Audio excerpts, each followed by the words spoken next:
Hey guys, tell me you watched a match without telling me you watched a match. Hey, did I not say it? Did I not tell you guys that this game is going to be so exciting from start to finish? At some point, it looked like this game was not going to end. 5-4. Paris Saint-Germain with a 1-0 one-goal lead going to where? Allianz Arena.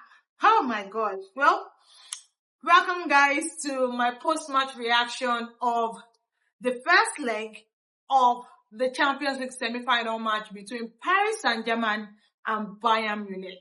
Hey God. I am speechless. I honestly at this point don't know what to say because that game was everything. I knew it was going to be end-to-end football. Nah, this was a match. I thought Bayern and Real Madrid was a match. Nah, This game, this is what we are talking about. The defending, below average. The goal scoring, amazing. The midfield battle, something else. Man, I was so impressed. I can't even imagine what the second leg will look like. At some point, I thought that Bayern didn't have a chance anymore because it was like 5-2. But I knew that because of how many goals that Bayern have scored this season, there's still a chance for them to still score 1 or 2 goals. And that was exactly what happened. Obviously, Bayern started scoring. And, when you see a game like that start having the first goal scored in how many minutes? In the 17th minute, you don't know it's about to get interesting. Harry Kane from the penalty spot, and that was actually a very clear penalty because I felt like I'm trying to remember his name now. Paris Saint-Germain goalkeeper. What's his name again? Marquinhos. Yes, it was Marquinhos.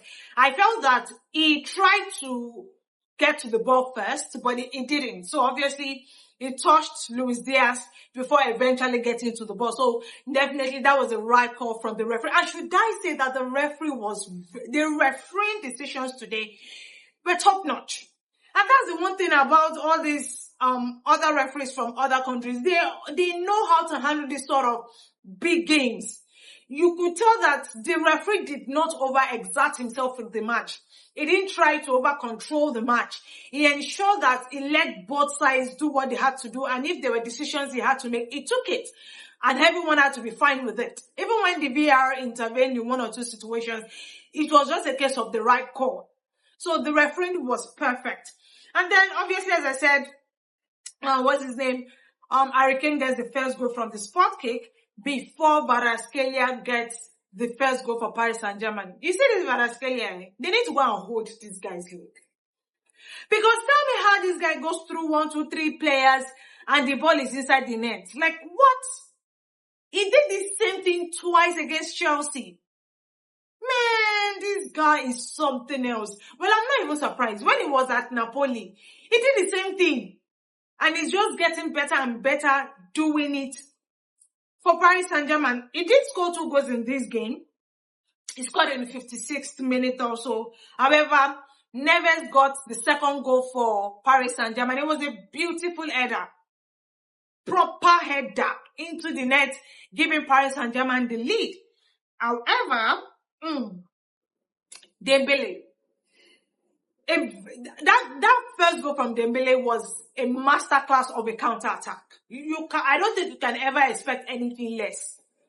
Proper counter-attack goals. And I think at some point, Bayern were keeping a high line. A lot of their players were drifting, trying to put more pressure on Paris Saint-Germain. But the moment Paris Saint-Germain gets the ball, it's quick pass to Desiree Doué.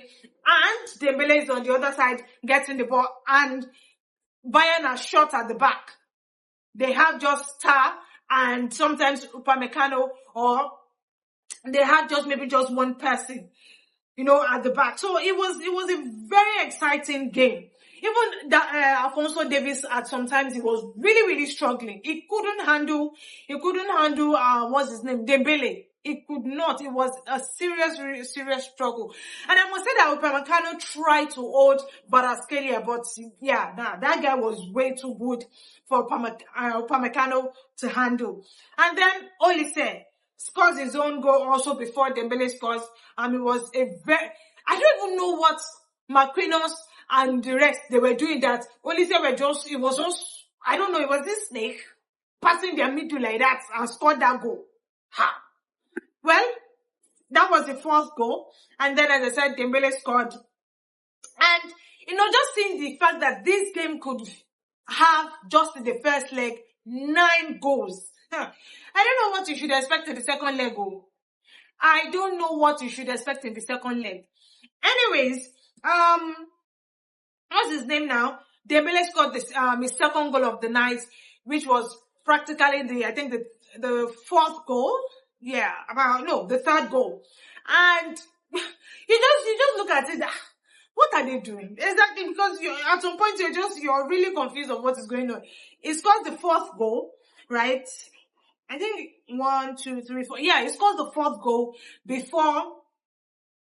Oh, the fifth goal, because Kvaratskhelia had already scored his own second goal before Dembele topped it up with another goal. And then it was now down to see if Bayern could, reduce the deficit before Upamecano scored and Diaz. And that goal from Diaz, class. Sometimes I still think to myself, why did Liverpool sell Luis Diaz? I cannot for the life of me understand it. It was so good for Liverpool. I think this is probably down to an slot, but that decision was a wrong call. It was an amazing Luis Diaz for me. I think if Olise doesn't win man of the match, or if Dembele or either Kvaratskhelia doesn't win it on Paris Saint-Germain, Luis Diaz will probably win man of the match. He had a good performance, outstanding performance. Man, these players, you can tell the quality apart. Quality apart. Anyways, guys, the game was interesting. Now we just have to wait to see what happens in the second leg, as I said, at the Allianz Arena.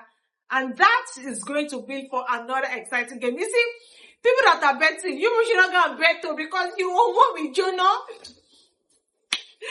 Money will burn. Hey, Jesus Christ. Because Champions League, guys, they're different things. I honestly, at some point, thought that Bayern were going to still get that last goal, to level the scoreline. But, still going back to Allianz Arena with a 1-goal deficit is not bad. Honestly, it is not bad, because at that point, they will be in their stadium. Their fans will practically be behind them. So definitely it's going to build for a big, exciting game. It's going to be crazy. Anyways, that's my thoughts on the first leg of the first semi-final match between Paris Saint-Germain and Bayern Munich. Share your thoughts in the comment section, what you think of the game. And if you think it is still possible for Paris Saint-Germain to go through, don't forget they're defending champions. So, yeah, the chances that people will expect them to win it again, because this season in the Champions League especially, they've been exceptional. The league phase, yes, they struggled, but it's the same thing we saw last season. Them going into the knockout phase and just getting the results and playing very well. It's really been amazing, honestly. But yeah, as I said, share your thoughts in the comment section. Don't forget to like, share, and subscribe to the channel. Please subscribe to the channel. Also, ensure to put on your post notification bells to get our latest video when they drop. And follow us on all our social media platforms at _official FSH. Anyways, guys, until the second game is played tomorrow, where the boring football is going to be played, Arsenal against who? Or should I say Atletico Madrid against Arsenal? Well, I'll wait and see what happens tomorrow. But aside from that, enjoy the rest of your night, guys. Bye-bye.